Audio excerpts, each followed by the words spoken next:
Boa noite, eu me chamo Cristiano Sôneman e é com muita alegria que estou aqui para dar continuidade ao Evangelho de Mateus, capítulo 9.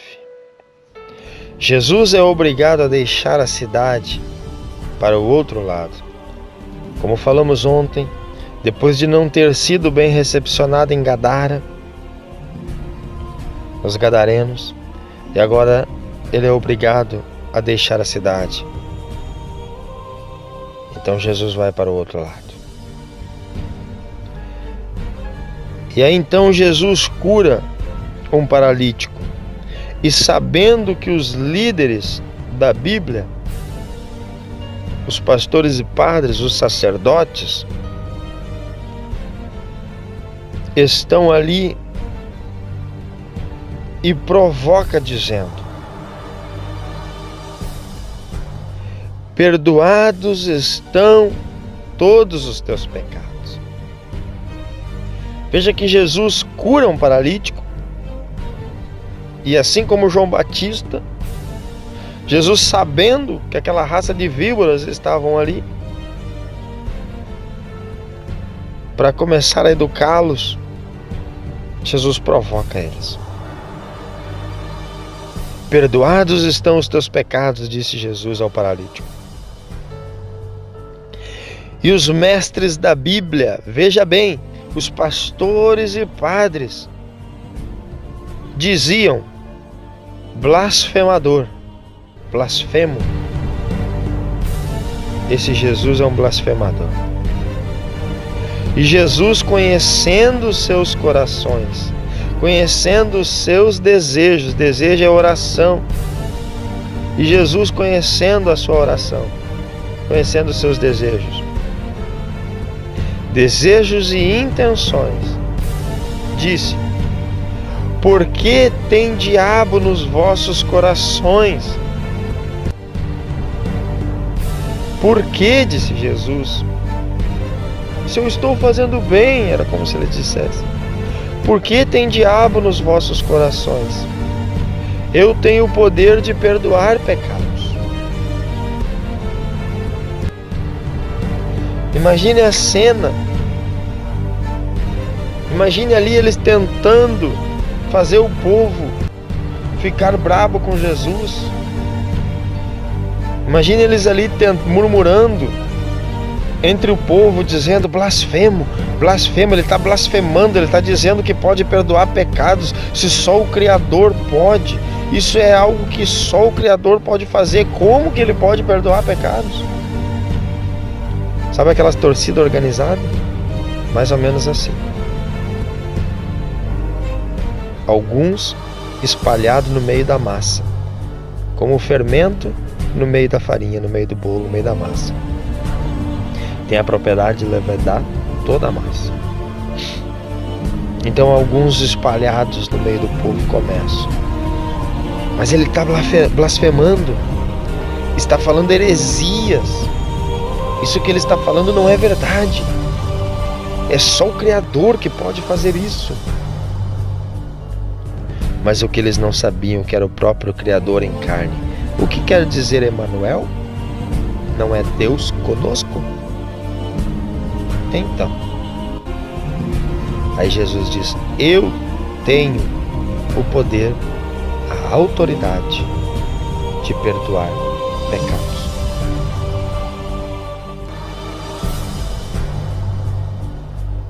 Jesus vê Mateus trabalhando e o chama também.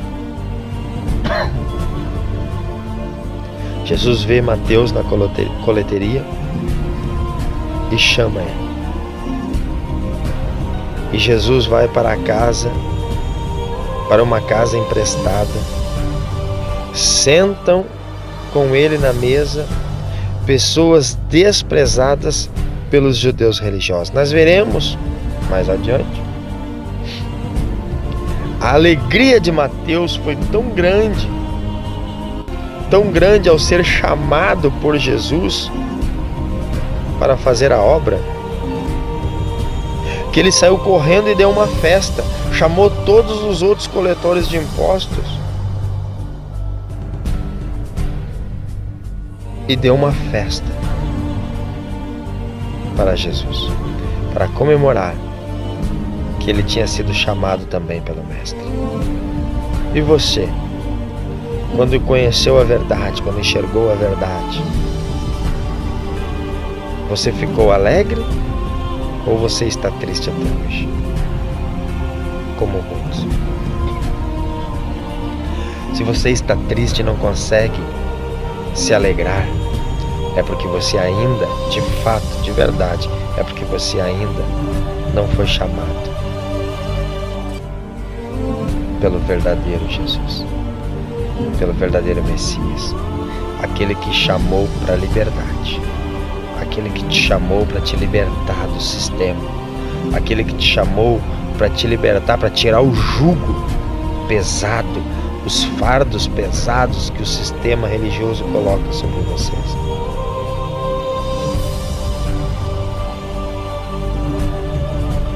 Sentam com ele na mesa pessoas desprezadas pelos judeus religiosos. Os pastores e padres, vendo isso, disseram aos discípulos: Desculpa. Veja que eles não têm coragem de chegar e falar para Jesus. Não pense que eu não passo muito por isso também. Muitos, principalmente evangélicos, aqui na minha cidadezinha pequena. E que bom que eles estivessem me escutando agora. Assim como o meu mestre, assim como acontecia com o meu mestre, eles não têm coragem, eles não têm coragem, credere fideles.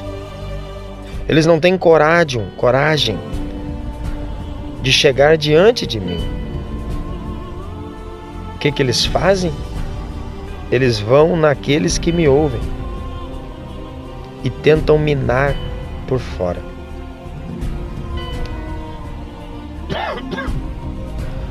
Você viu por acaso você viu Anás e Caifás, os dois grandes Gadol Cohen, os dois grandes sacerdotes do templo, batendo marreta, pregando os cravos nas mãos de Jesus? Você viu por acaso eles chicoteando Jesus? Não. Não é assim que funciona. Os líderes, eles só dão a ordem. Eles acuam por fora. Mas eles não têm coragem de chegar na cara como Jesus. Assim como nos dias de Jesus. Olha só, tá aqui, ó. Acontecia com o próprio Jesus. Os sacerdotes, os pastores e padres, como nos dias de hoje, vendo isso, disseram aos discípulos de Jesus. Eles foram nos discípulos, eles não tiveram coragem de chegar em Jesus, porque eles sabiam que eles iam escutar a verdade. Então eles foram nos discípulos. Por que o mestre de vocês tem comunhão com os desobedientes à Bíblia? Por que o mestre de vocês se assenta com publicanos? Por que o mestre de vocês, que se diz ser um profundo conhecedor das Escrituras, faz isso ou aquilo outro? Eles não têm coragem de falar para mim, porque eles sabem que eles vão escutar a resposta à altura. Como um dia falaram que não gostavam de mim porque eu afrontava no Facebook. Mas a pessoa que falou isso não sabia que eu nem usava Facebook. Hoje eu tenho o Facebook do restaurante, tem uma página da comunidade, a qual tem os áudios lá também, Comunidade Apostólica Ministério Profético, hoje, mas na época em questão eu não tinha Facebook. Mas, só que não falam para mim, é claro, como nos dias de Jesus. Falam para os discípulos, falam para aqueles que estão perto. Eles minam. Era assim que eles faziam nos dias de Jesus. Eles iam minando aqueles que estavam à volta de Jesus, para que eles se voltassem contra Jesus. É assim que os satãs fazem, porque não têm coragem de chegar no Mestre. Então eles perguntam aos discípulos: por que o Mestre de vocês tem comunhão com os desobedientes à Bíblia? Jesus sabendo, olha só, Jesus conhecendo o coração deles, sabendo que eles eram covardes, Jesus replica: vocês religiosos não precisam de médico, eu vim para os doentes. Olha o que Jesus diz para eles: vocês religiosos não precisam de médicos. E em Lucas, Jesus diz: médicos, curem-se a si mesmos. Jesus diz: vocês já são santarrões e vocês não precisam de médico. Curem-se vocês mesmos, curem-se a si mesmos. Eu vim pelos doentes, eu vim por aqueles que precisam de perdão. E se você que está me escutando agora, se você se sente desprezado pelo sistema, saiba que foi por você. Se você se sente desprezado porque não teve chance, talvez, saiba, foi por você que Jesus veio. Eu vim para os doentes, disse ele. Foi por mim e por você. Até amanhã. Que Deus abençoe.